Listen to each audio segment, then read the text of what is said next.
பாத்திரங்களுடன் வனத்துறை அலுவலகத்தை முற்றுகையிட்ட விவசாயிகளிடம் அதிகாரிகள் பேச்சுவார்த்தையில் ஈடுபட்டனர்.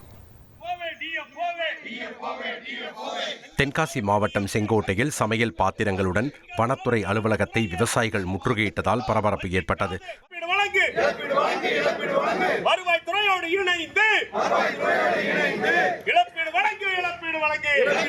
வன விலங்குகளால் ஏற்படும் பயிர் சேதத்திற்கு இழப்பீடு வழங்க கோரி விவசாயிகள் காத்திருப்பு போராட்டத்தில் ஈடுபட முயன்றனர். தகவலறிந்து வந்த மாவட்ட வன அலுவலர் போராட்டத்தில் ஈடுபட்ட விவசாயிகளிடம் சமரச பேச்சுவார்த்தை நடத்தினார். அதன்பின் கலைந்து சென்ற விவசாயிகள் கோரிக்கைகள் நிறைவேறும் வரை போராட்டம் தொடரும் என தெரிவித்துள்ளனர்.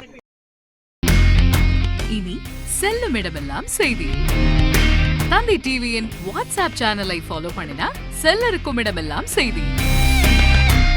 இதோ QR கோட் இப்பவே ஸ்கேன் பண்ணுங்க, ஃபாலோ பண்ணுங்க.